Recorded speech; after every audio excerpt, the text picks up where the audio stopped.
Okay, this is about history series of NCERT, and from now onwards we are going to study the history NCERT class by class. Like in class 6 we have the textbook of history, our past world. We are going to have a read of it, and we will know what is written in this book and what is important for the perspective of UPSC. Now it says that the life of children should not be linked to their should must be linked to their life outside the school. They should not be closed mind. They should have an open mind, curious mind. There is also a aim to discourage the rote learning. Okay, and they had to maintain a sharp boundary between the different subject areas. So this is what the National Curriculum Framework 2005 says. Now the success of these efforts depend on the pursuit, the imaginative activity and their question.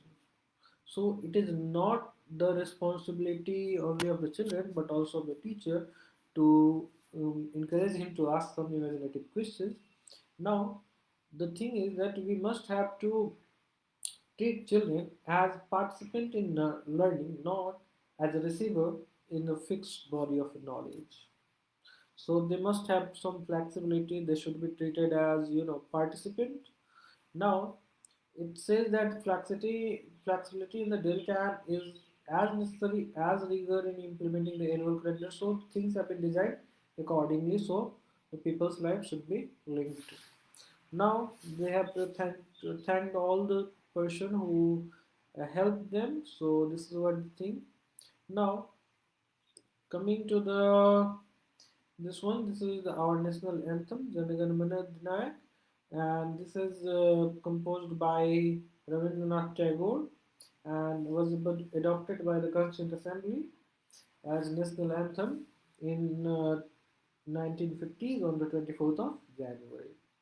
Now, this is the chapter which mentions about why we study history. The study of history is like it is a part of social science, and the social science helps us to understand the working of our social world. It tells us about the geography and how the economy works, and the manner in which social and political life is organized. Most part of social life, science, other than the history, tells us about the world in present. But the history helps us to understand how the present evolved. It will tell you the past of the present. So imagine a situation when there was no railway line, no sophisticated technology like internet, there was no any smartphone. So it was an era where the life was simple or hard. The thing had to be analyzed, and in this sense, history is an adventure which it transports us to another world. It's a journey across time and space. Okay, where everything was different. Now, the question is why we should bother about history and why we should study history. Every country in this world has their own history. Okay, so history helps us to understand how people differ in their ideas, differ in their custom, differ in their practices, differ in their fooding habit. So this has been some criteria upon which the society or culture develops. So history helps us to understand all these things. So and this book says that the society which we take it for granted has been fashioned by those who came before us, and they made such changes and they were so gradual, so small that their impact cannot be noticed at the same time, but we can observe them in a long term effect, like the system of a smartphone which evolved in the 10 to 20 years from now. From 1990s we had a very big telephone, then we had a small one, then we had a small mobile phone, now we have a smartphone, and upcoming generations to have a iPad, and many more things are evolving on a daily basis on a commercial scales. So these things can be observed in a long term effect.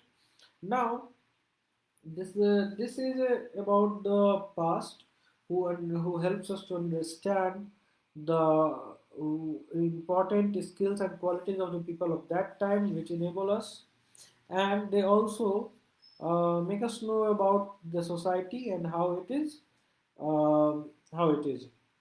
Now, history says that history is not only about great men, it is also about life and activity of ordinary women, men, and children. History is not only political event, it is everything that happens in a society. Like the if we consider, then the peoples who live in the city, the peoples who live in a village, the peoples who live in a live as a tribes in the very mm, very remote part of the subcontinent, you will compare the difference between them, and their life, their daily lifestyle is quite different from one another. Okay, so it is not only about the peoples who are in the focus, who are the central figure.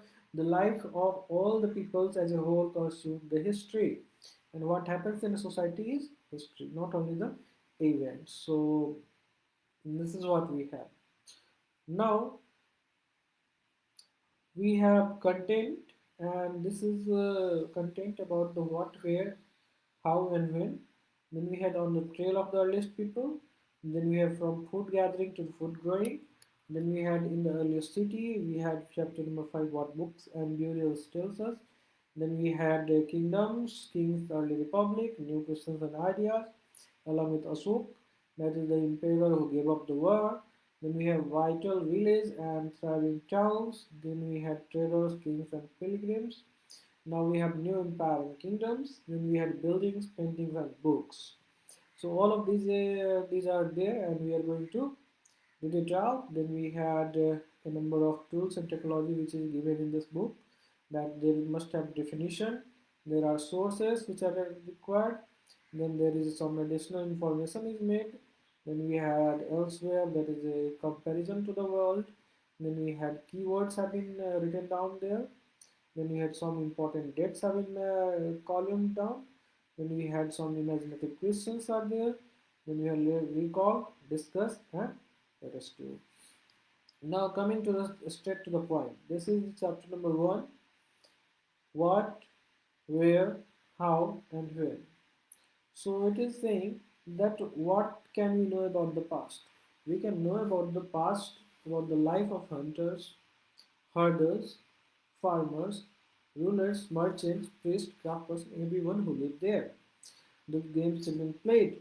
So it is all about the things that we can find it out. Like this, from where did people live, what they ate, what kinds of clothes they used, what kind of tools and technology they used. So all the things we can find about past. Like the it says that in the river Narmada, on the banks of it, some earliest people who lived here were skilled gatherers. They know about the vast wealth of plant in the surrounding of the forest. They collected roots, fruits, and other forest produce for their food. Also, the thing is that since they are skilled gatherers, means sometimes animals may are strong enough, so people had to be brave, had some presence of mind. Since they collect food, fruits and roots, every fruit is not edible. They had to classify the edible part. They had to classify poisonous foods and other food.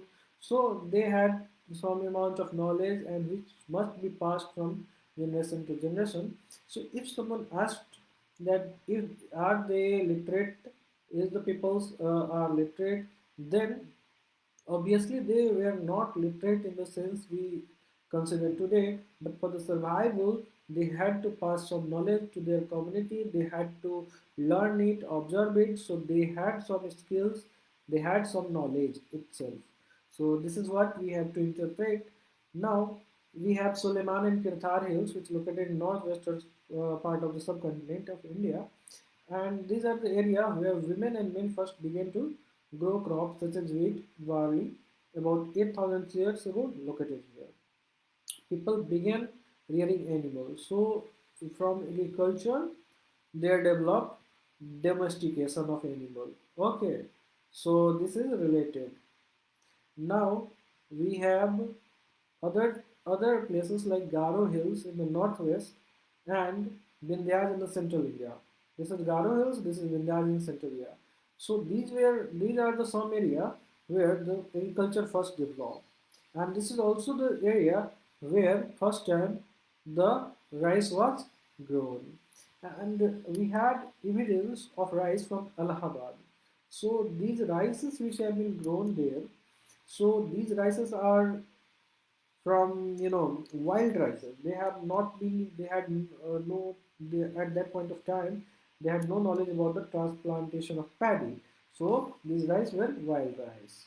This is what the thing is. So this says that the banks of river, earliest hunter-gathering skill people live here on the Kirthar and Suleiman hills. There are some agriculture happening there, and domestication of animal was going on there. In the Garo hills and the Vindhyas region, agriculture first developed, and rice was grown north of Narmada, Vindhyas. Now, coming to the next one, we had river Indus and its tributaries. About 4,700 years ago, some earlier cities which flourished on the bank of the rivers and cities that developed on the bank of Ganga and its tributary along the sea coast. So we had Ganga and its tributary, Indus and its tributary, where the region where the cities developed. So in the Indus and its tributary, earliest city developed. In the Ganga and its tributary, the earliest kingdom developed. And kingdom is much bigger than city. It contains many cities. So we had Ganga and its tributary as the kingdom, which is known as Magad, and we will come to know that Magad is very much powerful at that point of time. What were the reasons? We will come in the next chapters. Now, the peoples who lived and got settled due to agriculture, they moved from one part to another part of the subcontinent. They crossed hill, they crossed village, jungle, forest. So everyone moved from here to there in search of food, to meet someone, or to escape from the natural hazards like flood and droughts. So at that point of time, people who explored, they also get to know about the geography of Indian subcontinent. Most of the time, people travel in a carva, which was a system up to the 18th, 17th century in Indian subcontinent. Might have some people who have a spiritual view. They travel from here to there in the search in propagating their ideas. Now, people across the frontier also come and settled here, and they added composite culture, they compose music, they try to cook food, and they just develop a new culture and they enrich the traditions. Like Indian culture is many people who came one by one, they got assimilated in Indian culture, and this is what the beauty of Indian culture, unity in diversity. So we have the name of the land. The word India comes from the Indus, that is the Sanskrit word Sindhu. So, due to pronouncing initial difficulty in pronouncing initial S of Sindhu, it turned into Indus. Okay. Later, many of the Arabs who came here, due to difficulty in pronouncing English, they turned into Hindus, and this is how the Hindustan name has been called in the medieval time. And the Bharat was used as a indication for the tribes who lived in the northwestern frontier of the country, and they are mentioned in the Rig Veda itself. So, if there is any questions that which of the name have been mentioned in the Rig Veda, then it is the name Bharat that has been mentioned in the Rig Veda. So, we have to be careful about while reading this. Now, finding about past. Since it is not possible to imagine the past without some evidence, so one had to search some amount of remains, some amount of books or anything that have been from the past. So we had a things like manuscript. Manuscript is something that has been written by the hands on a palm leaf or a bark of a bird's tree. So over the years, these manuscripts were destroyed by the insect, and some may have been preserved in the monasteries, and we find some of them. And by reading this, we can construct the history of that point of time. Manuscript is written by hand, while we had some inscriptions also written. Inscriptions are relatively on the hard surface. The usefulness of the hard surface that it can survive for a long period of time without getting destroyed by any organic decomposition. So the difference between the manuscript and the inscription, that manuscript deals with all kind of subjects, whether it is religious belief, whether it is practice, kings, order, or the medicine or the science. While the inscriptions too contain some amount of king's order and some their life, their achievements, all the records they did. Now, what happened that they had been written, manuscript had been written in a Sanskrit, in Prakrit, or in Tamil. It is explicitly you have to be used by the people who are ordinary people. Now we had also some amount of inscription who had many languages which on which in which they are written, like the inscription which have been found in the Kandahar region had Greek and Aramaic writing of Ashok during the time of Ashok. So this is what happens. Now it says that those who study the objects like remains of the things which have been excavated from the ground, they're called archaeologists. Now what they did, they explored, that is excavated the earth to find out tools, weapons, pots, pans, and ornaments and coins. And by the finding of this, they try to construct the history of that point of time.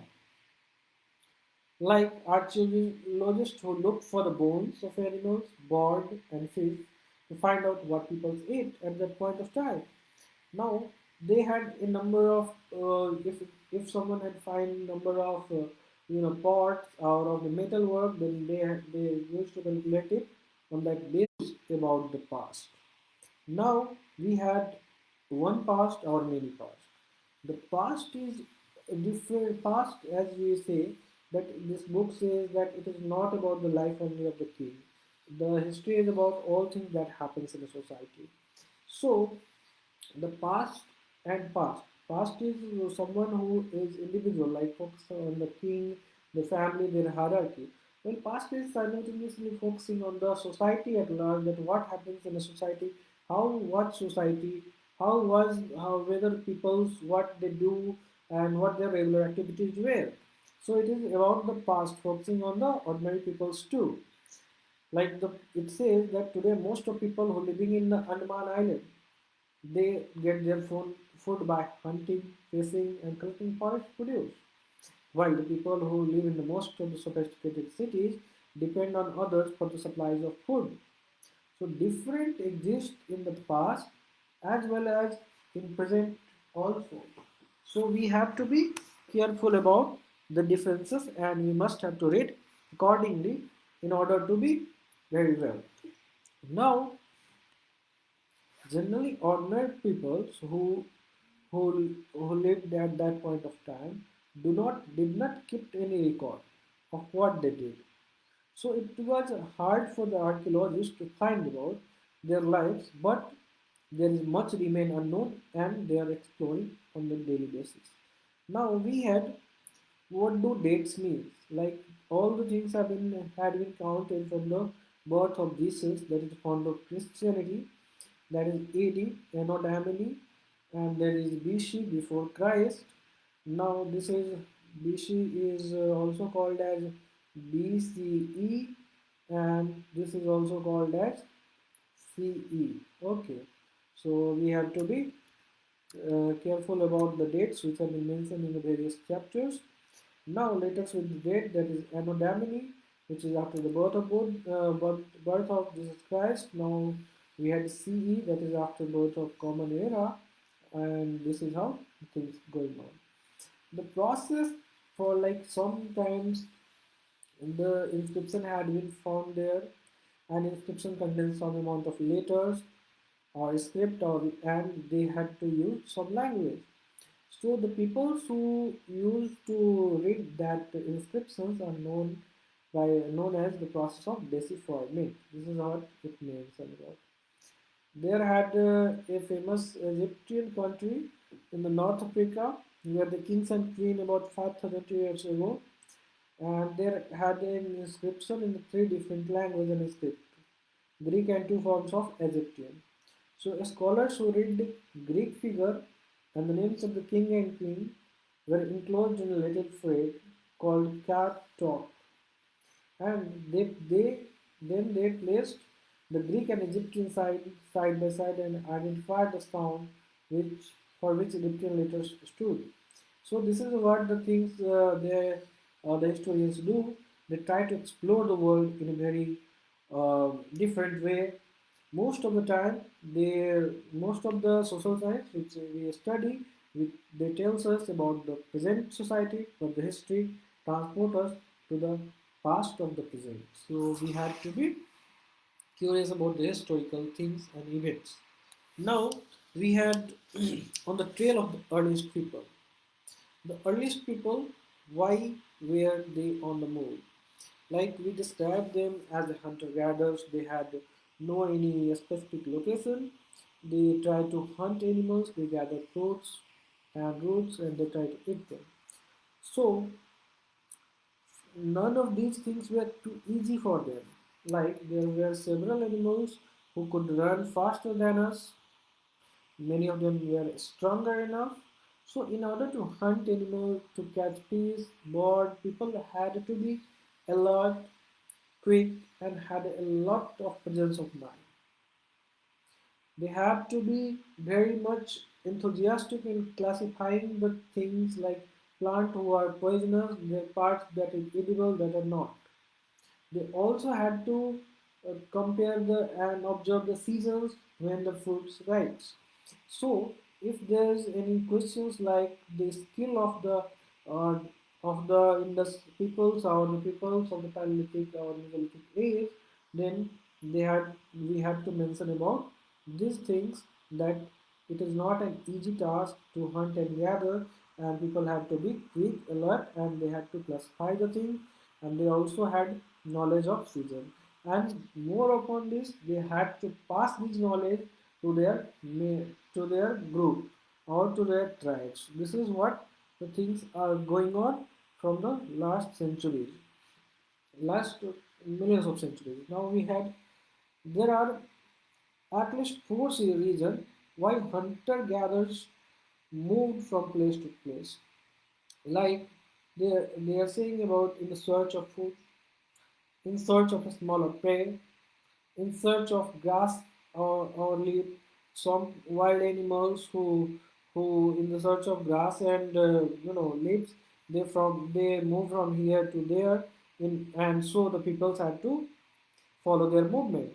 Now the plants, different plants bear fruits in different season. They also had they also had to move in order to collect and gather the fruits they used to eat. They also had to move from here to there in order to have surviving chemicals like water. So in the summer region, there might have been the water channels may have been they are not perennial, so they had to move from here to there in the search of water also.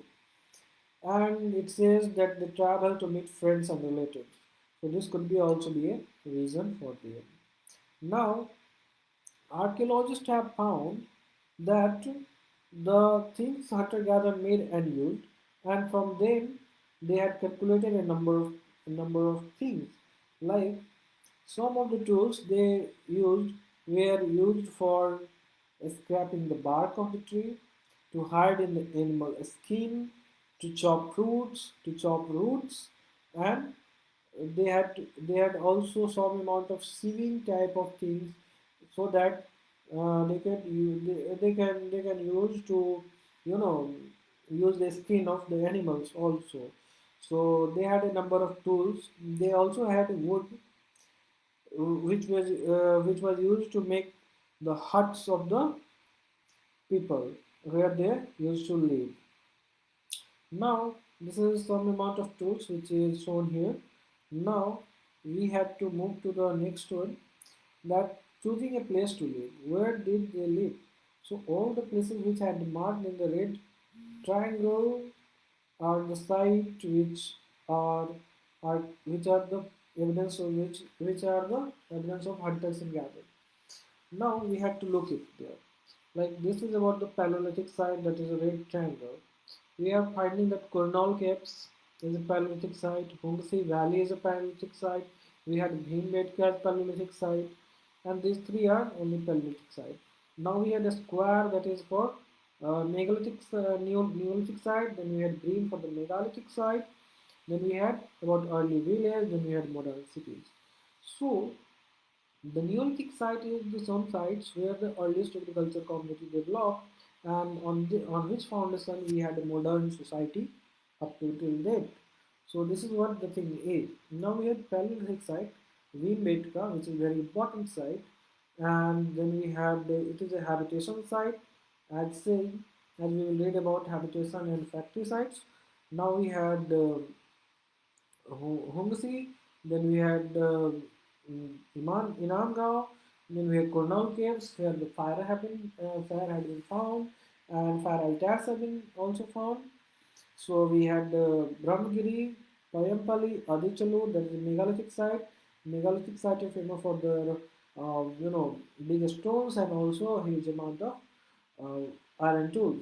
We had Daozi Harding, Chiran, that is in Bihar. Then we had Koldiva, that is in Mahagarh in MP. Bhimbetka also in MP. Then we had Burjhon, where the domestic dogs were buried with their masters in their graves. Then we had Mihargarh, it is located near the Bolan Pass. There are three passes which is located in which is famous in this location, like Zojila Pass. Then we had Khyber Pass and Chipkala Pass. So these are the passes which we have to remember. More passes are required to be there, but let's okay. Moving to the next, we had as tools were the important tool. People try to find a place where the good quality of thing could be available. So what they did, where they used to make the tools from the stone,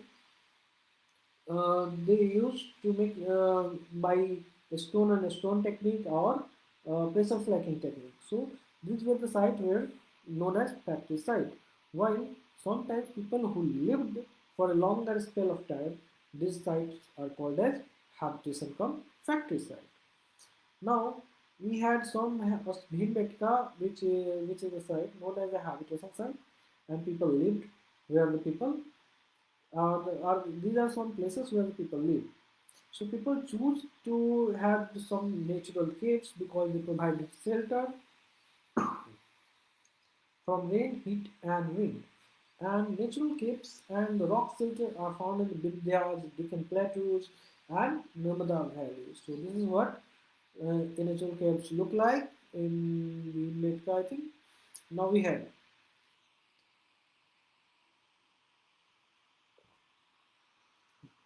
Now we had sites where the remains of the things had been found. Now these were made and used by the and left by the peoples who made some amount of stones, and they had been buried by the earth layer and the soil.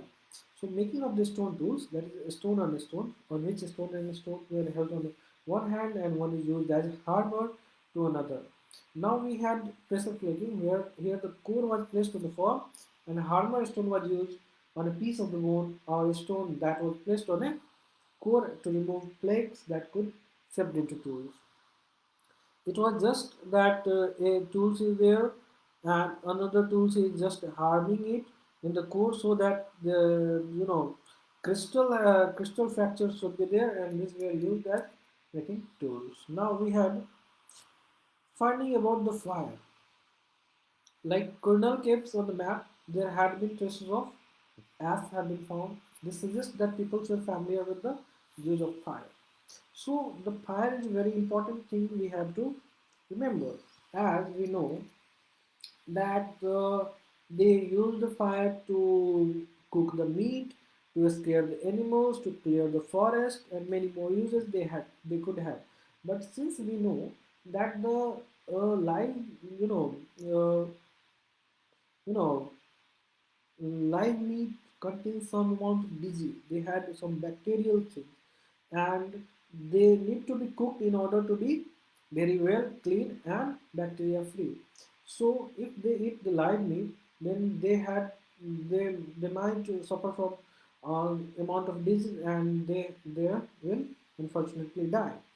But with the invention of fire, when they came to know about the fire, they used to cook meat on them, and after using this type of techniques they could survive for a longer period of time, and by this they could have some amount of their progeny and offspring who could survive, and their population could increase. So it's a very revolutionary thing, that is invention of fire and wheel in the Neolithic time.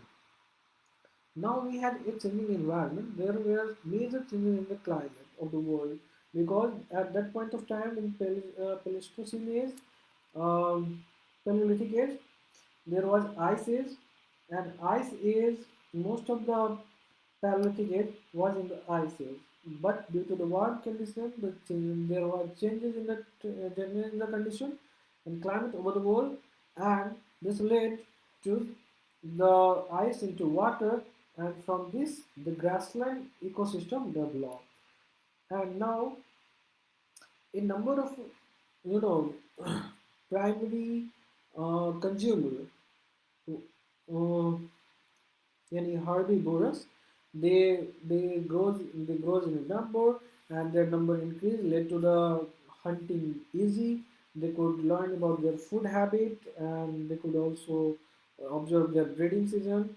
So they started people to herding and rearing the animals itself. So there were different parts of the subcontinent where children probably collected the grain, and they observed the things, and they try to grow them, and this is how the agriculture and the knowledge of agriculture developed. Now it says about the dating of the Paleolithic age, that is Paleolithic means old, and lithosis means stone. So it is old stone age. That Paleolithic period extends from 2 million years ago to the 20,000 years ago. Then 12,000 to 10,000 years ago, it is the environmental change. It is also known as Mesolithic, characterized by the small sharp pointed stone tools. And then we had the Mesolithic. After 10,000 years ago, there was age of Neolithic, where the first farming community developed in the subcontinent. Now we have, since they live in a rock caves, so the people used to do some creative activity like painting. The painting is something that shows great accuracy and skill of that period of time. Like a painting which had been drawn by the peoples of describing a hunting of a deer, okay, or antelope. So this is how the peoples draw images, and they had a very great accuracy and skill at that point of time. Now, who did what? We had seen that the earliest people hunted animals, gathered plant produce, made stone tools, and painted on a cave wall. Now, it is not clear up to yet that whether women painted and men gathered the food. At present, we do not really know. However, there are least possibilities that sometimes both men and women work. Sometimes men work other things, and women work other things. So, at this, there is no such difference between them, and it could be a good question for making a confusion.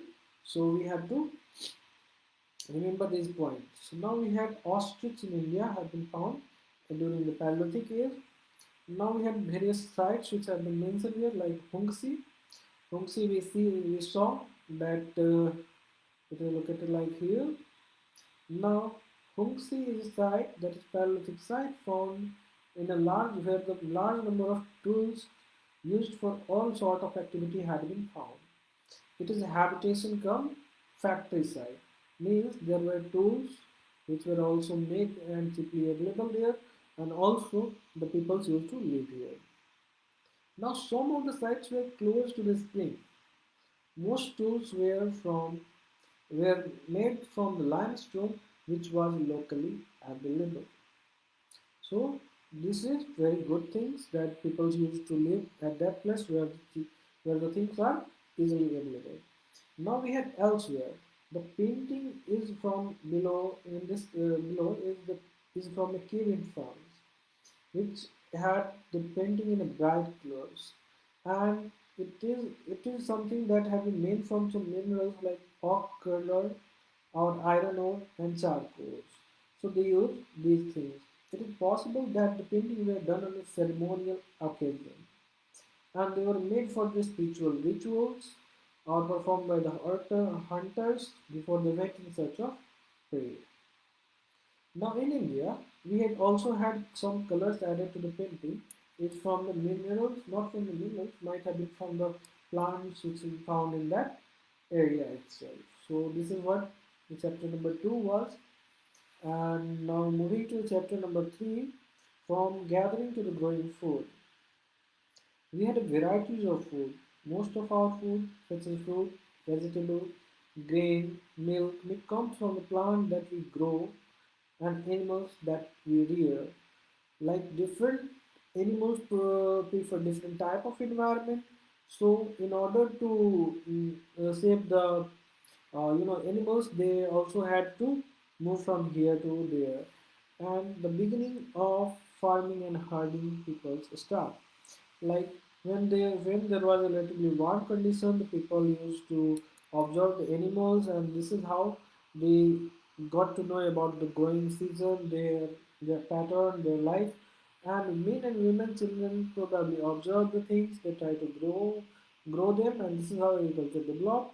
Now it says that the first animal to be tamed was the wild ancestor of dog. Okay, now domestication is a gradual process in which they had to select animal for domestication who are not prone to disease, had some plant who had yield large size grain, had stronger stalks and capable of bearing weight of the right period. So these things have evolved over a period of time. So animals also had to be relatively gentle and selected for the breeding. So as a result, gradually domestic animals and plants become different from the wild animals and plants. Like for example, the teeth of a horns of wild animals are usually much larger than of the domesticated animal. So there came a very various change um, in their in their genetics, and this is how the domestication was a gradual process. Now, since they started a new way of life of agriculture and domestication of animals, so they got to produce some amount of surplus for their use. So in order to store them, people had to think the way of storing it. So they try to make big clay pot, wove basket, or dug pits into the ground. So this is how the things had developed. Like for storing food, they also try to rear animals as their milk or from their meat as a store of food. Now, finding about the first farmers and herders of the country. Like we say, I told you, there are some blue square marks in the figure number 1, which we saw there. This is Dowji Harding. Then we had Mehergarh. This is about Burjahom. This is about Mahagarha. This is all the sites which are located are the site where the archaeologists had found earliest farming and herders. Now, these sites were the settlement of farmers and herders, and scientists study the evidence of plants and animals' bones which have been remained there.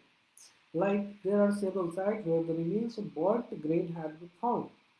Scientists identify these grains and conclude that there are numbers of crops which had been grown in that area at that point of time, like wheat, barley, sheep, goat, which had been found in the Mehergar, rice and fragmentary windmills moon had been found in the Koldeva, hoof marks on a clay surface, rice and cattle had been found in Mahagara in Uttar Pradesh.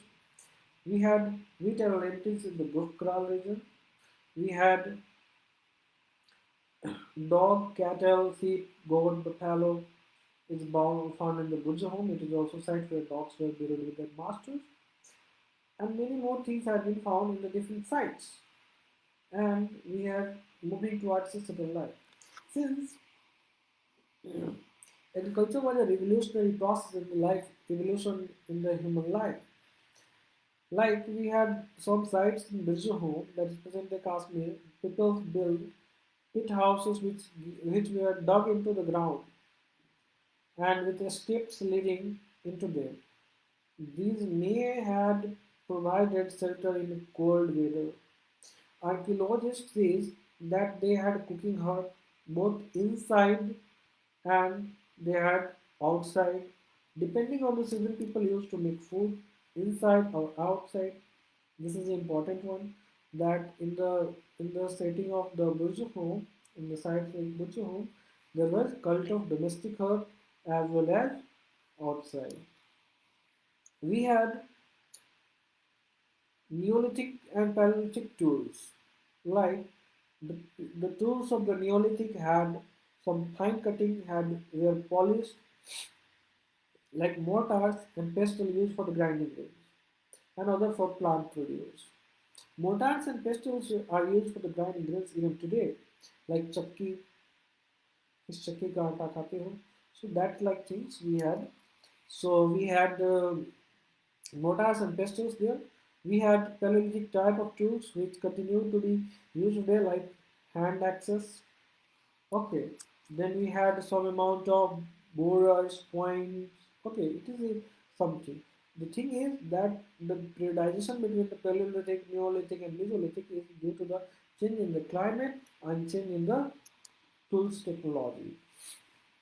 Now, many kind of earthen pots have also been found there. These were sometimes decorated and were used to store the things. Now, moving to the next one, we have this says that the cotton had also been found in that region. There is weaving clothes.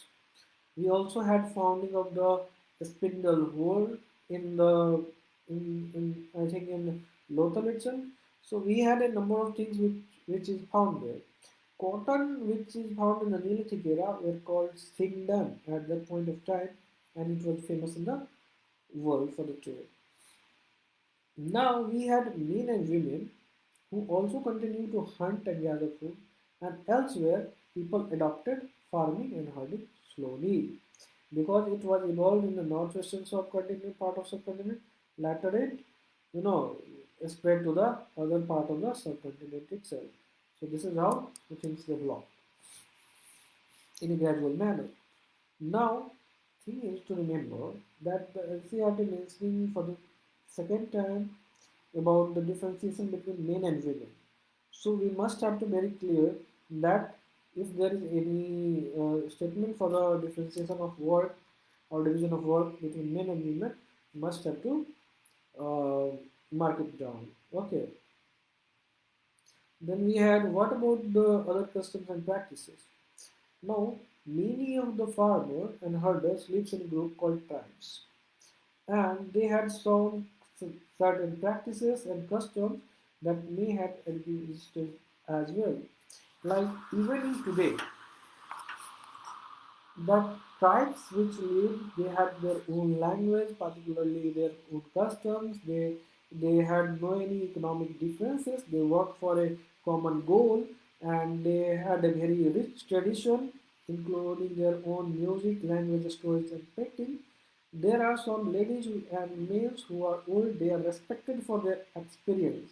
Okay, these are the some things. So if someone asks that what are the cultural feature in the Stone Age, then we can say that the peoples who developed agriculture. Their, they, they had to pass their knowledge to the upcoming generations, and this is how they used to develop their culture. They try to use domestic heart, the heart that is outside inside.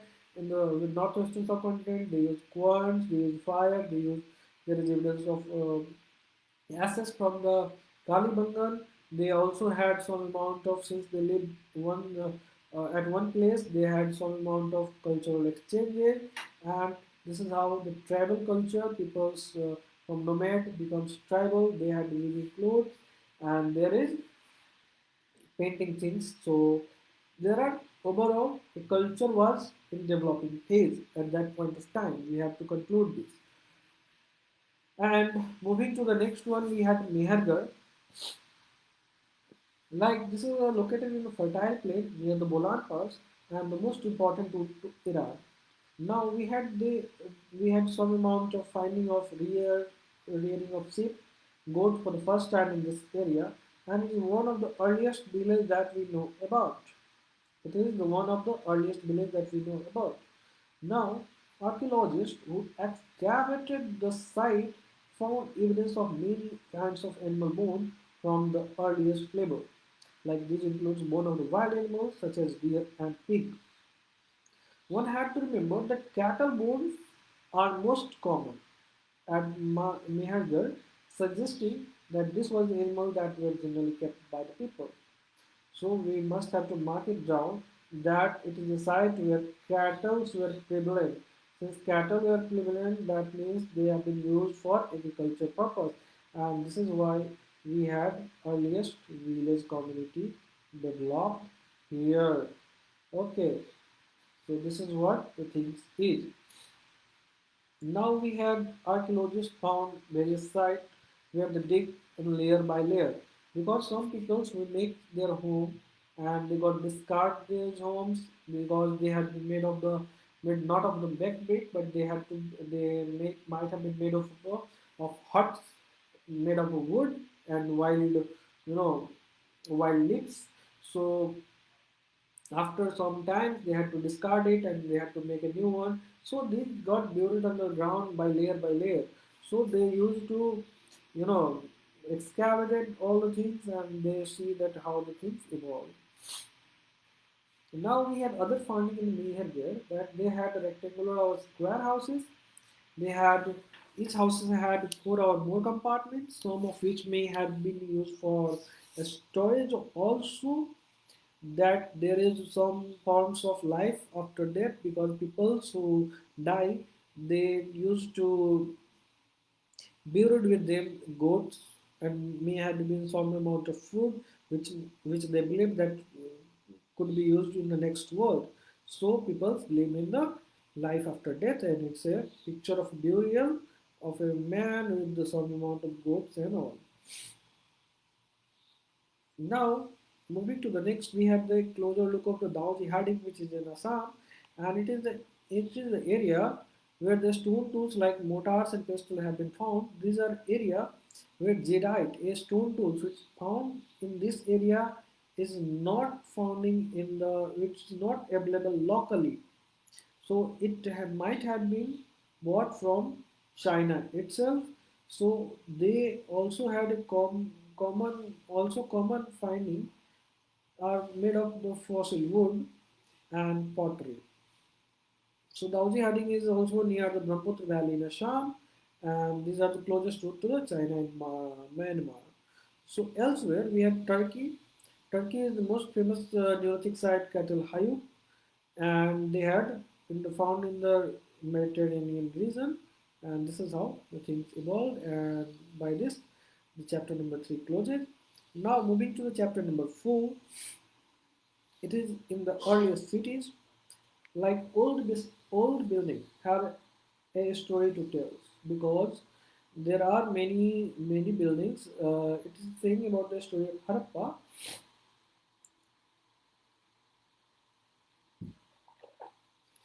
Uh, Now Harappa, when the Britishers started making railway line, so the Britishers tried to exploit the resources which are available at that locally.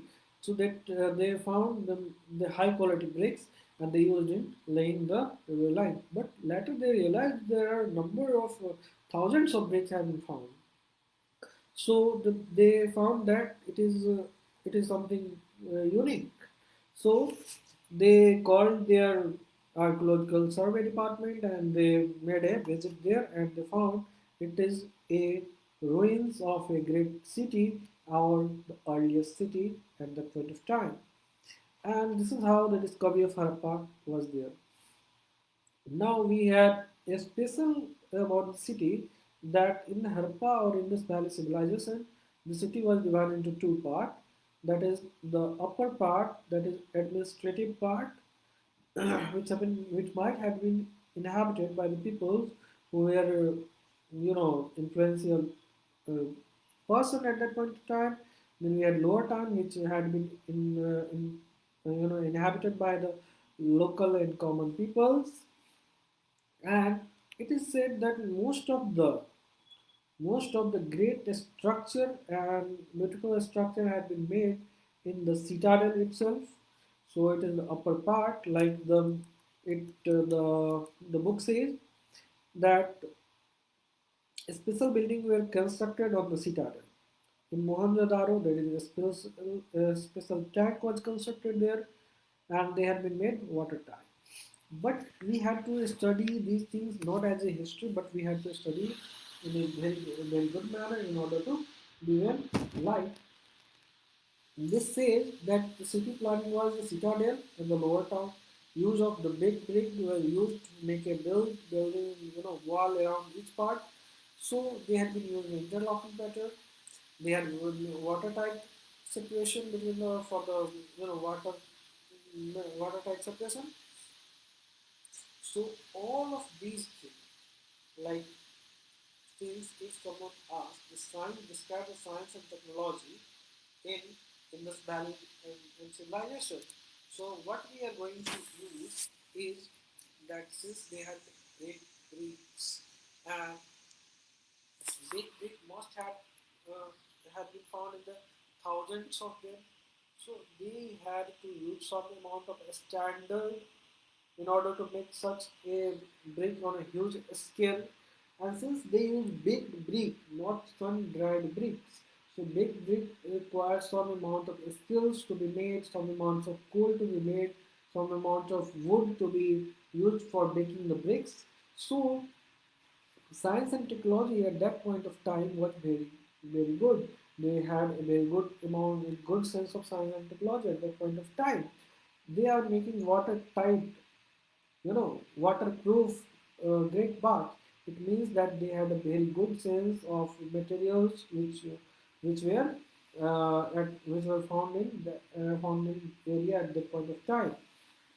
Also, since they had made great structures of pillared hall, multi-pillared hall in Mohenjo-daro, also great granary of the Harappa.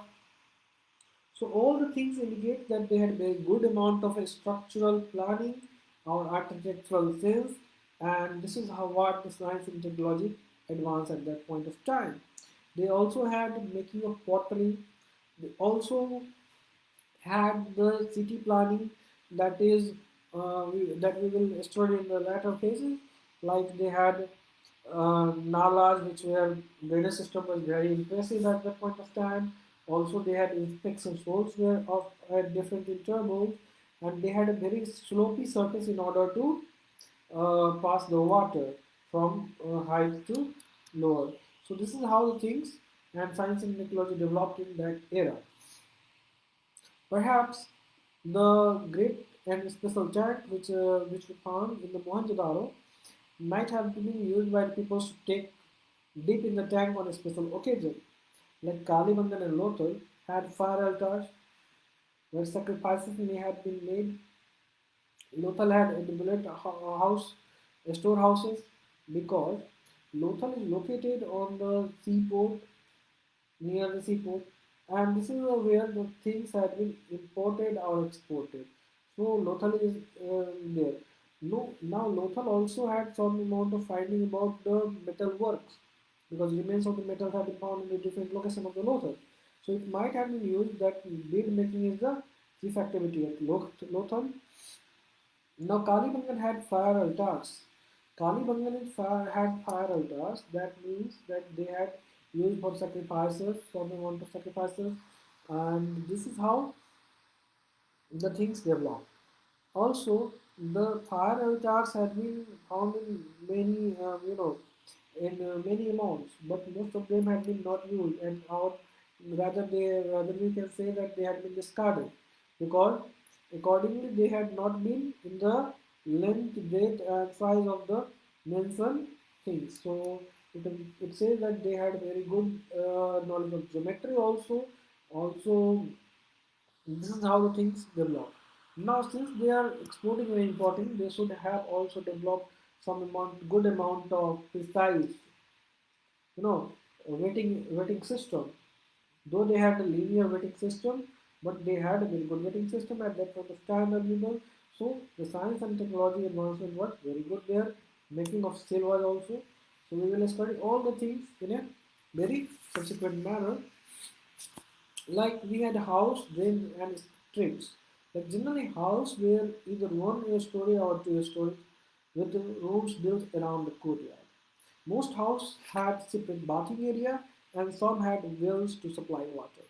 So everyone had their bathroom, courtyard, and wells to supply water. There are some features which could be listed around Harappa, that they had multi-story building, they had bathroom, they had manholes in the drainage system, they had very good drainage system pattern, they had streets which is very wide. Then we had the houses were made and no window faced the main street. They had culture, since the main street had been not faced by any window and the doors were open to the side, uh, you know, side street. This showed that people of that point of time were conservative in their attitude. Also, the drainage system, manhole, and the bathroom system uh, shows that they are very, aware about the hygienic system at that point of time. No, none of the civilization has given such a huge importance to the hygiene perspective. So it is very good one. Now, houses had either one or two stories, and they had been built around the courtyard. They had separate bathing area.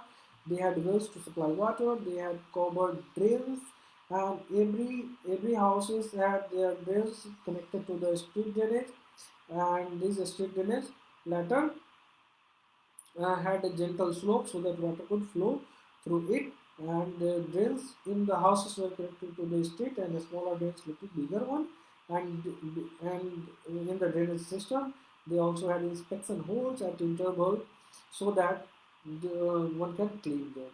So all three, house, drains, and street, were probably planned and built at the same time. This is how what they had skills. This is what they had a very good knowledge, and this is important to notice it. Now, like in the city, the Harappan city was probably a busy place. There were people who planned the construction of a special building in the city. There were probably rulers who might have been ordered the peoples to move from here to there and search some amount of precious stone, and to carry on some amount of to find about something useful and precious at that point of time, like precious stone, gold, silver. There were some scribes, people who knew how to write. They helped to prepare the seal and perhaps wrote on the materials that have not survived at that point of time. So these were the life in the city. Besides, there were men and women who were craft person making all kinds of the things, either in their own home or in their special work. So people travel to distant land and return with the raw materials like and perhaps a story. Terracotta toys have been found. Children must have played with these. Like the peoples who live in agricultural society, if they had surplus production, then there will be creativity which will flourish. Okay, so if the creativity will flourish, then if there is surplus production, and if there is surplus production, creativity will flourish, there will be central authority, then there will be demand of special building, and If there is some other activity than agriculture, then the life of children will be happy because people will engage in making crafts, toys, and people will these things shows that people were happy, okay, and they were using these tools for another other things from you know other than food. So these things are important signature of the life of the people at that point of time. Now this is a picture of a street drainage at that point of time, and it seems ruined, but okay. Now we had wells, but wells is also found in today times also, and these wells are used up to 1960s 70s. They had also been used. So these are the wells which we had to, even today we had some wells, though not functional, but this is, and this is all about toy. This is about the unicorn which is present there. This is about the inscription which is written there, so we will study later. Now we have this new craft in the city. Like most of the things that happen, that have been found by the archaeologists are made up of a stone, shell, metal including copper, bronze, gold, and silver. One thing is to remember the another point, that copper and bronze were used to make weapons, ornaments, and vessels, while gold and silver were used for the ornaments and vessel only. If there is only those things that which of the following materials have been used for for weapons, if they have been copper, there have been bronze, there have been gold, there have been silver, then option is A, that is copper and bronze. Then there is option that is bronze and silver.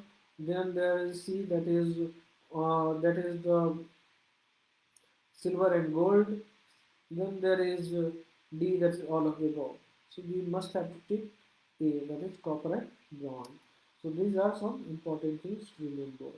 Now we had chalk, that is a special kind of material that were used for making wet. Okay, so the wet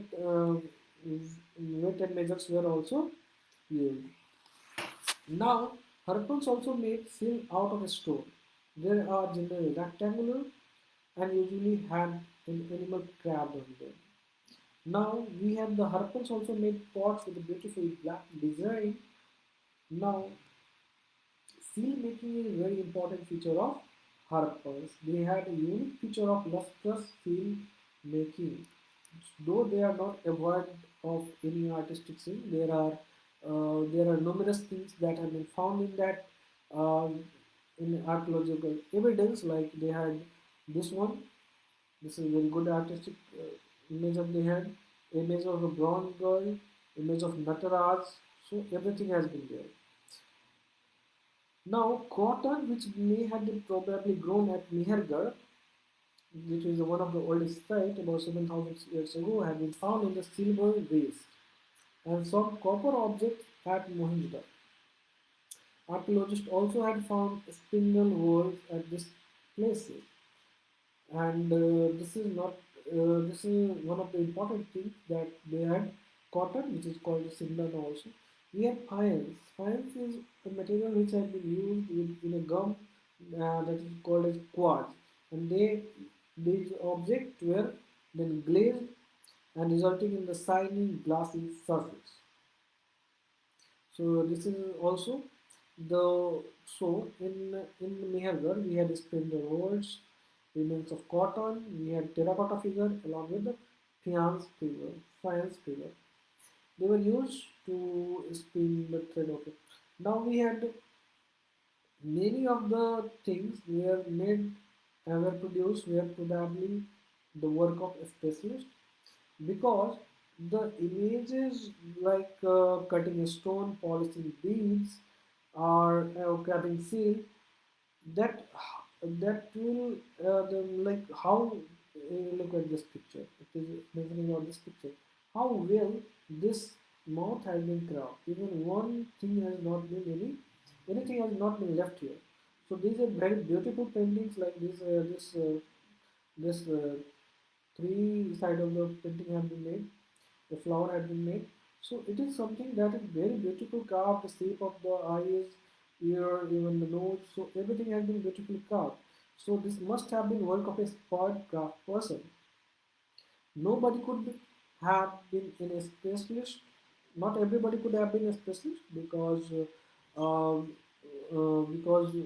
some of them are only a specialist, and we cannot say about any differentiation in male and female. So this is the third time we have that there is differentiation between male and female. In the hunter gatherer chapter, we came across that sometimes male hunt, sometimes female hunt. There is no clear differentiation. Also, during the craft activity, we see that there are some people who are male and women both have work together. There is no differentiation. If there is sometimes there is questions like science technology, they have skill, so we can say that there are some people who might have worked as a specialist to making some amount of sculpture, and this is how the things will work. Now we had search of raw material.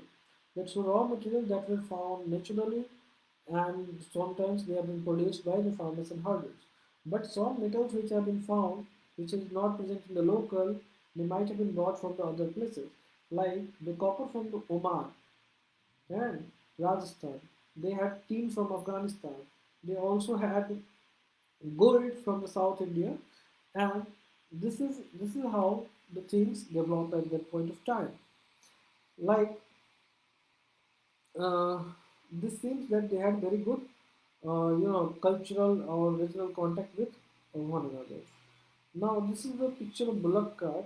It says that it is a signature to the fact that there are some animals which is used in the bullock cart for transporting goods. Now we had foods for the people in the city. Like the people in the countryside grew crops and reared animals. We know from the remaining of the plant that the Harapans grew wheat, barley, peas, sesame, linseed, and mustard. We had founding of a plough, a terracotta model of a plough that soil and the plough is used to dig the earth or turning the soil and planting the seed. While the real plough, which were probably made up of wood, have not survived, we have the toy model of the terracotta plough had been found. Irrigation technique had been used. Water was stored and supplied to the field when the plant was growing. So it means that since the plant requires some interval of time in order to produce, and they had to be taken care by the farmers to give them water from time to time. So it shows that they had a scientific attitude which is developed over a period of time. They also had skills. Now, this is the picture which is important one. This is when toy plow. In many of the farming community, only men used to plow. We do not know whether Harpers followed such customs or not. So again, there is no any differentiation between male and female. Okay, so we must have to take care of all these when there is differentiation between male and female made in NCERT explicitly. Now, Harpins reared cattle, sheep, buffalo, water and pastures were available around the settlement. During the dry months, they had to take the animals to the greater distance in search of grass and water. So this is how the life was. Now we had Harpan towns in Gujarat, like city of Dholavira. It is the only city that had been developed that had been divided into three parts. Like it is it is the city which is divided into three parts with the massive walls surrounded each of them with entrance gateways. In middle of them, they had a very open area of settlement, and the stories are interpreted that these open area were have been used for ceremonies or for the festival occasion where people gather and they celebrate the things. Other findings that there have been large letters of Harappan script have been found. It might have been used for advertising board. Okay, large letters of Harappan have been found. Now we had a Lothal. Lothal stood for the fought in Gujarat, and it was situated near the raw material and semi-precious stone were easily available. So this was an important center of making objects. Okay, out of stones and metals, there is a storehouse in the city. Many seals and ceiling were found in the storehouse. There was a dockyard in the Lothal. This is a huge tank, may have been used as a dockyard. Goods were probably loaded and unloaded here. So this is how the things work. Now a building that was found here was probably a workshop for making beads because piece of the stone, half made beads, tools for making beads, and finished bead have been found all around here. Now we have seals and sealing. Seals may have been used to make stamp to stamp the bag and packets in order to identify the things that they had been authorized and had been come from the place. So this has been very good techniques and they have been used at that point of time. The impression of seal is known as sealing. Now we have the mystery of Harappans. They come to in because people stopped living in the cities. Raw materials which have been brought from the distance were became rare. Garbage pile up on the street. There were broke down of drainage. There is less impressive buildings were built. So there are many things that show that there was decline in the urban cities. Now some says that river dried up because most of them are stood on the bank of the river. There was deforestation. Due to deforestation, they were not able to bake the bricks, and this is how the impressive buildings were not built. And then some says there was flood. So none of these were able to define the things at large that how the things done. Since there was a uniform system all around the Harappan civilization, we found out that city level and the lower town, this is a common feature of all Harappan cities. And later the things have been, changed. It seems that the ruler lost the control because of without central authority, such a uniform things had not been possible. So this is things which we can expect that there is problems in the in the mature Harappan phase, and this led to decline. Now, elsewhere, there was Egypt in Egypt, and the kings who died there, they made their tomb known as pyramids. It is one of the elaborate burial ever in the world. Like their bodies have been preserved, and there have been number of things like food, drink, clothes, ornament, utensil, musical instrument. Sometimes even serving men and women were buried with their rulers. So these are very elaborate burials of the world. Now coming to the chapter number 5, I will rather wait to just for 30 seconds and then we will continue.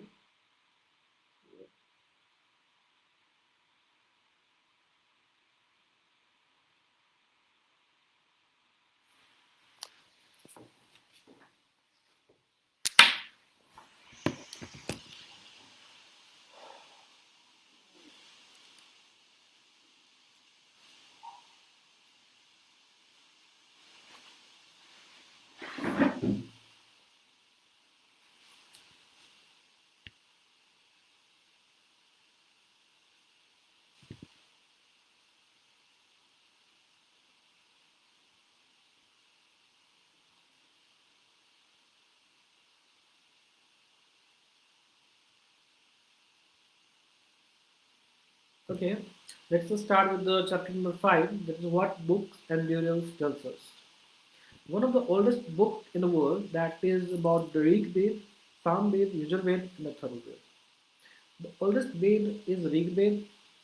Now, what the Rig Ved contains? It contains the thousands of hymns that we called as Suk, that is well said. These hymns are in the praise of the various gods and goddesses.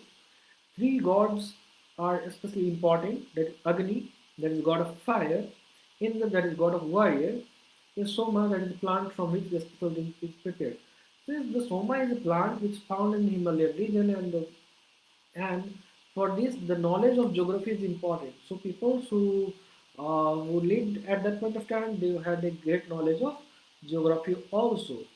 Now, the hymns were composed by the sage, that is the rishis, and they had been passed from generation to generation in the form of uh, speaking, and they used to do rote learning, and they the things which have been composed in the Vedas and mostly by the males, but there are some occurrence of and mention of the female scholars also, like Satyakam, Abla, and Gargi, which were the scholar of that female scholar of that point of time.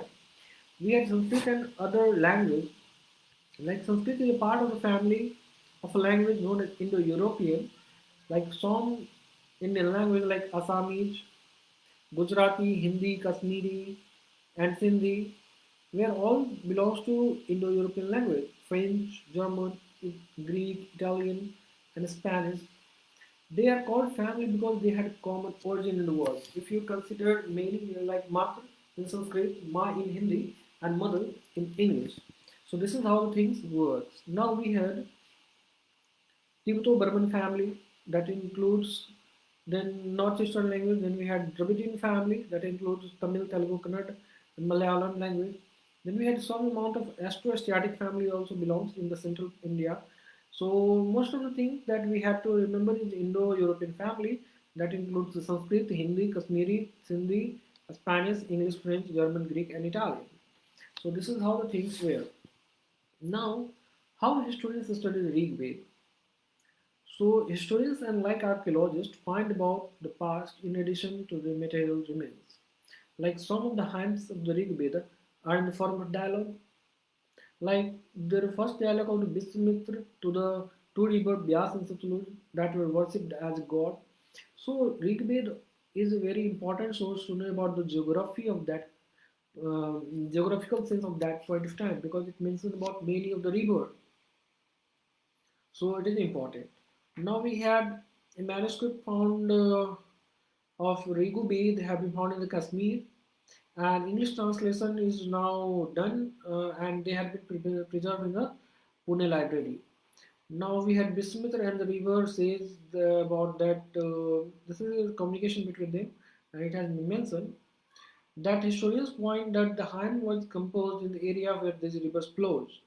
They also suggest that the sages lived in society where horses and cows were valued animals. So we will see that the horses and cows were very important things at that point of time because wars have been fought for the cows. Now we had cattle like horse and chariot. There are many prayers in the Rig Veda for the cattle, children, and horses. Not for the daughters, but once they born, they have been treated with the full dignity. Horses were yoked in the chariots and were used in battle, which they fought to capture cattle. Okay, there also have been battle for the land, like pasture ground. Okay, there had also been some battle for the water to cap and also to capture people. There is Dasarajan War, which we will read in the I think later in subsequent classes. But this there is this Rajan War, and this Rajan War is fought for the battle near the Purushni river. Now we had some of the wealth that was obtained was kept by the leaders by in the war. They had looted all things or captured all the things, and later there was distributed some amount in the peoples also. Some wealth were used for performance of yajna or the sacrifice which is offering were made to the fire, and the fire is mean between the um mean between the mortal and immortal. Okay, a link between the mortals and immortals, and they were meant that gods and goddess will receive the things when we offer them in fire. So most of the men who took part in the wars, they had no any regular army. They used assemblies, they discussed the things, and then they used they choose leaders and skillful warriors, and they do wars. Now we had sometime the things that describe the quality of man is their work, like the priest who is Brahmin who perform various rituals, Raja who had the responsibility to govern. The Raja, as like we see today, they do not had their own capitals, they do not had cities, they do not had palaces and army, and neither did collect taxes.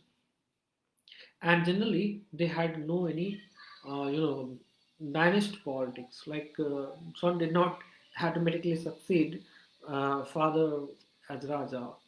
So the word we are used to describe the people and community as a whole that is Jan. Jan is a community as a whole. Then we had a Bish, that is Bash. Then we had Jan with Rashtra, and this is how the things goes on. Now we had the people who composed the hymns describe themselves as Arya, and the other opponent as a Dasyus or Das. So the peoples who do not perform sacrifices and they probably spoke different language were termed as Das. Now later it is found that Das and Dasi were the word which may have been used for the peoples who had been captured in the war, and they were treated as a property of their owner who could make them to do whatever they wanted to do. Now, while the Rigved was being composed in the northwest part of the subcontinent, where there were other development elsewhere, now we had the silent sentinel, sentinels, the story of the megalith. Now we had these were very carefully arranged by the peoples who used to mark the burials. Like large stones have been marked as a burial site of the particular mean or particular things. Even today we had religions where the stones have been used as a marking ground. Okay, so this is how the things work.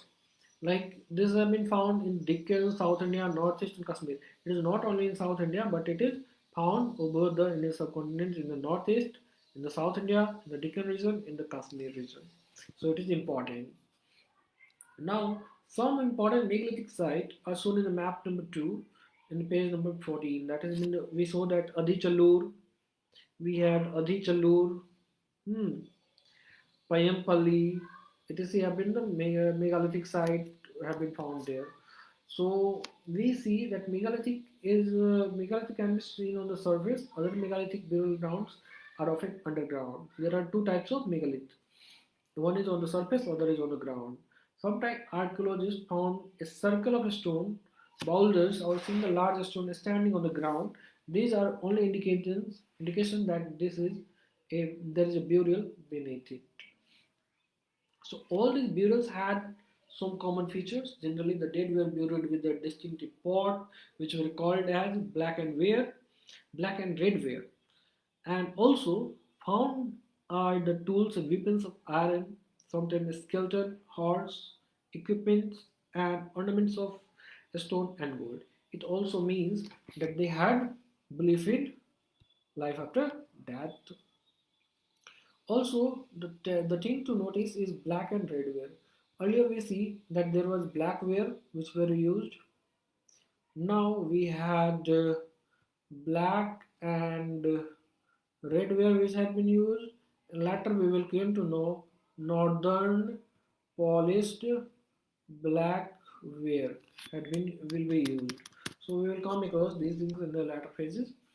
And there had been a introduction to the horses also they had, because the skeleton of horse had been found. If there is any questions like that, where the skeleton of horse had been found, then it is in the megalithic time.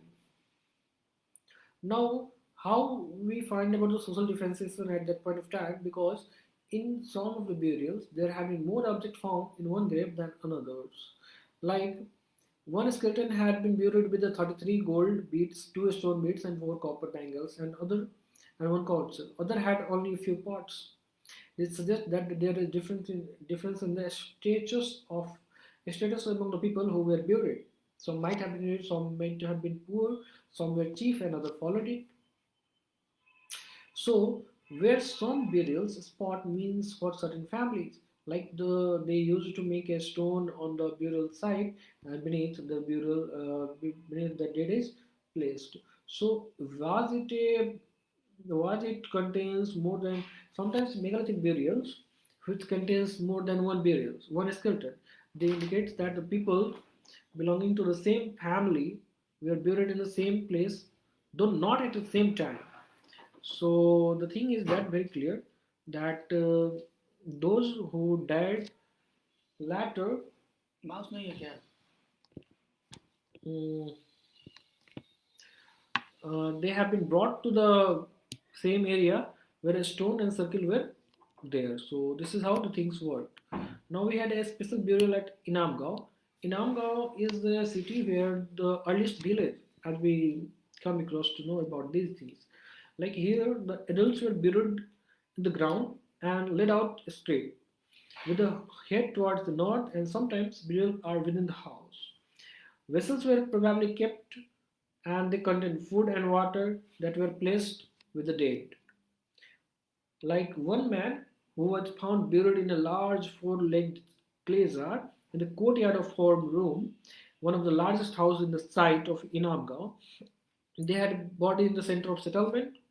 They also had a granary. The body was placed in cross-leg position. So this shows that they had, you know, they had a head towards north. Okay, this is very important things to know and have been mentioned here. The adults have been generally buried in the ground, laid out a straight head towards the north. Now we had, and this is a burial site which has been found in the largest house and in the courtyard of that house. Okay, so this is things we had. Now, what skeletals tells us? So, that tells us about the differentiation between the men and women, that is girls and boys. Like by making a differentiation, how the skeletons look like. The hip of the pelvic area of women are generally larger than men. This enables them to bear the child, and this is the only difference that they had. And there is a statement that Charak Samhita, he states that the human body has 360 bones, and this is much larger. Uh, this is much larger number than the 200 bones that are recognized in the modern anatomy.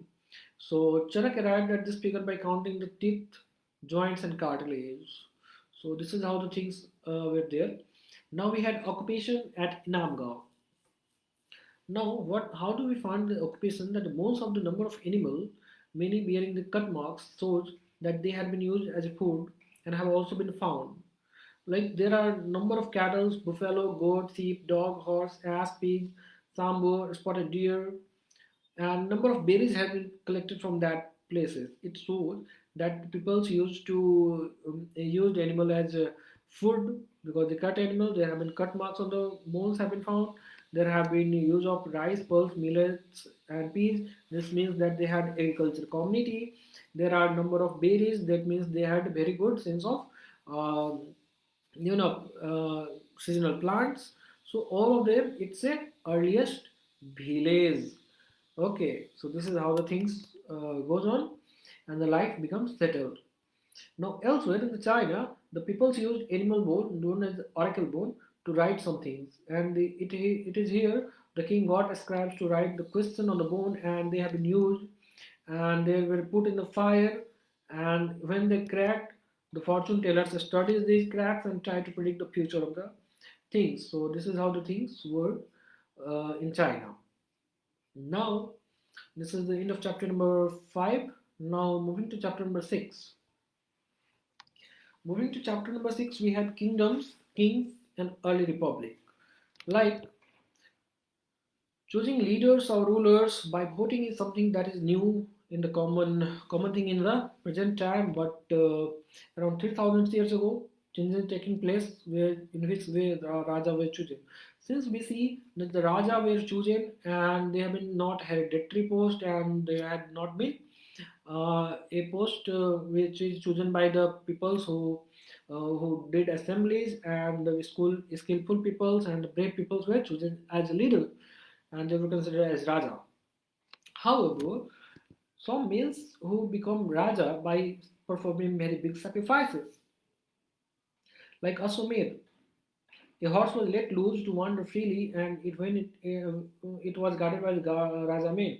When any other, if the horse enters in other territory, other king territory, and if they uh, stop the horse, Then they had to fight with us or accept the sovereignty of the other king of which the horse was.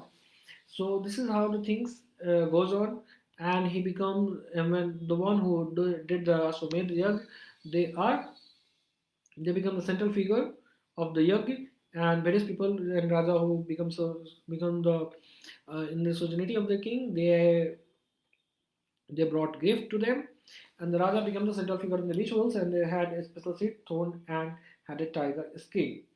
Now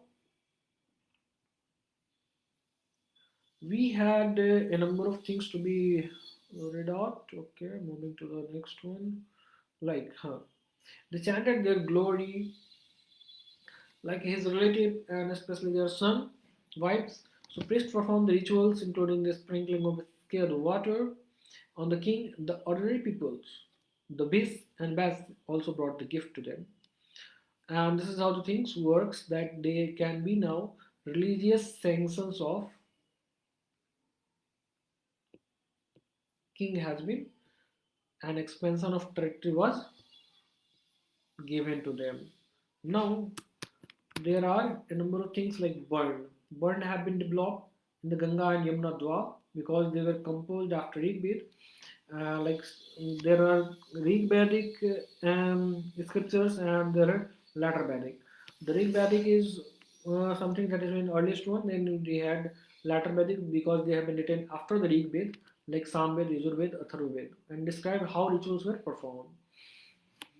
And in this system, they had been in the Hinduism, in Rig Veda itself, that is in the Purusukta theory, that is the 10th mandal of the Rig Veda, there is mention about the division of people in four classes that has been Brahmin, Kshatriya, Vaishya, and Sudra.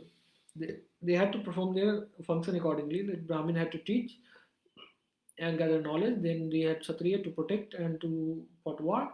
And then we had Vaishya who will supply taxes and do agricultural activity. Then we had Sudra who had to do, which had to service all the three sections of the society. Then we had uh, last were the Sudra. Often women have been also placed as Sudra and they were not allowed to study Vedas. Okay, so this is how the things were.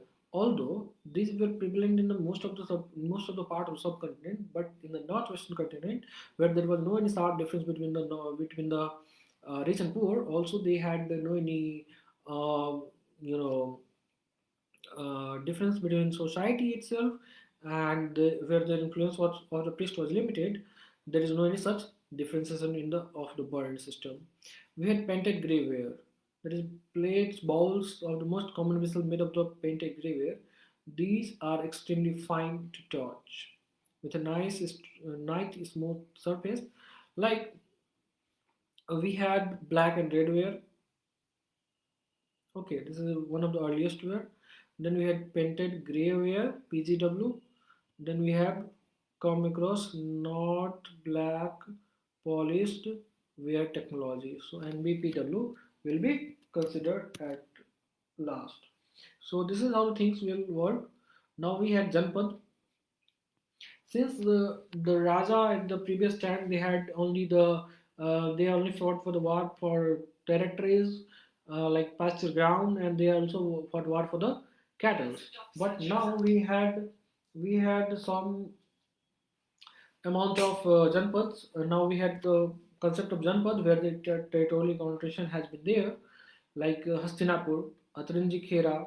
We had the wars of Mahabharata itself. So we had. So there are some. They made other ports. Some of them were green colored. There were others were red. One special type of pottery found is there was gray painted graveware. As obvious from the name, they had grey pots with a printing design, which were usually simple geometric patterns. Now we have Mahajanpads. Since Janpad is something that have been great cities of importance, a Mahajanpad contains many of the Janpads.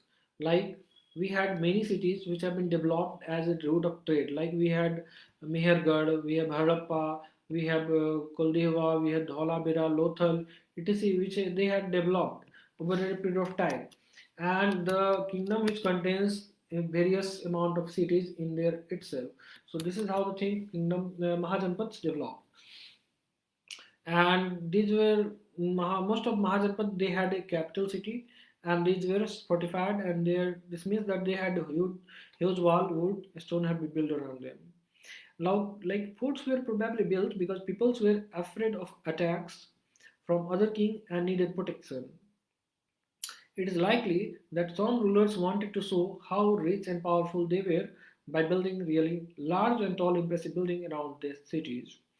Since they need to have some building around the cities, and in order to show the people their powerfulness, they need finance, they need some amount of craft person, they had to be paid, and to do this, they for collecting for finance, they had to do taxation, and this is where the taxation starts.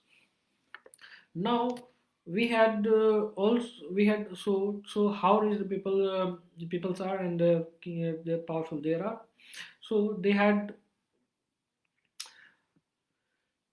since they had a number of city in their hand and their administration, they wanted to control the city, their peoples, their movement, and so that people could be easily controlled by the king.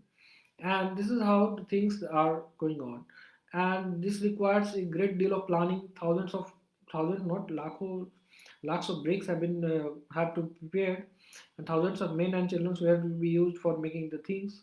So all things require some amount of finances, and this need to taxation and tributes, and this is also imposed on trade and commerce. And with the appointment of army and official, they used to collect the taxes, and this is how the first time administration begins. So this is how the things were going on. Now the new Raja begins to maintain the army. Soldiers were paid in the regular salary and maintained by the king throughout the year. They were used in a punch mark coin. What the punch mark coin is, that a coin which is whether it is a square or circle or rectangular, each of the shape have been punched separately. Okay, this is what known as punch mark coin.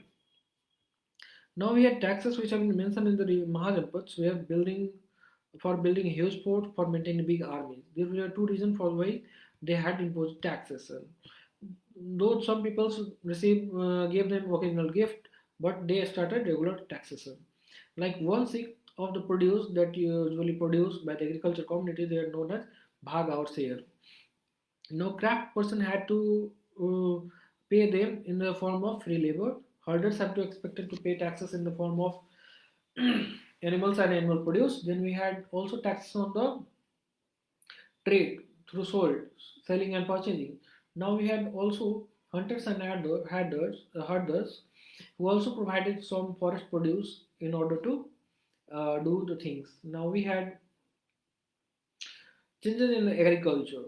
One of the major changes in agriculture, that was iron plowshare. Since we had discovered that in the earliest chapter that there was a terracotta model of plow have been found, but our wooden plow might have been found there, but the iron technology was very much later, found in the very much latter phases, and this helped them to use the ground very efficiently.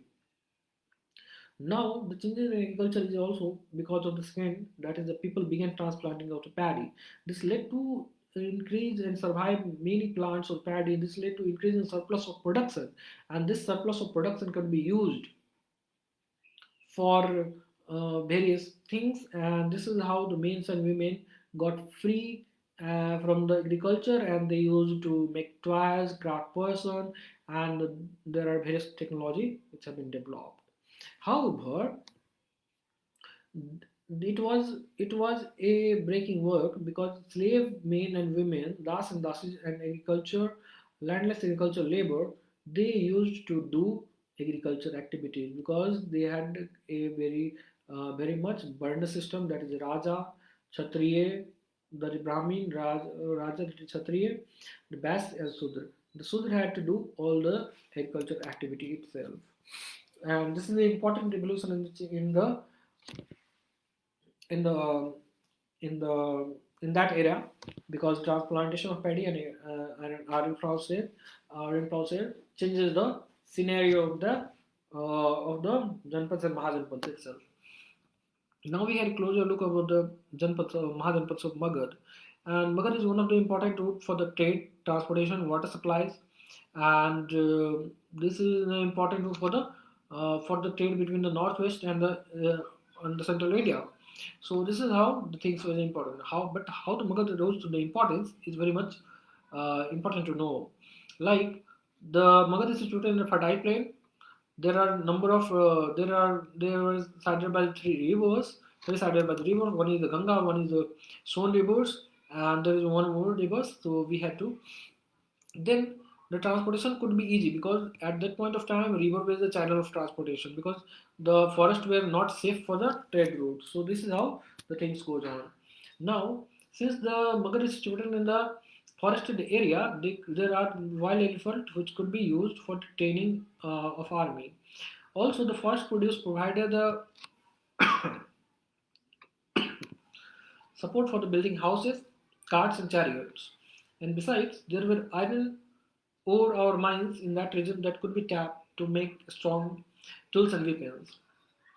So these were some features which made the Magad glorious, like located on three sides by the water. So anyone could not enter the Magad, and anyone cannot attack Magad because it takes a very hard to pass the river.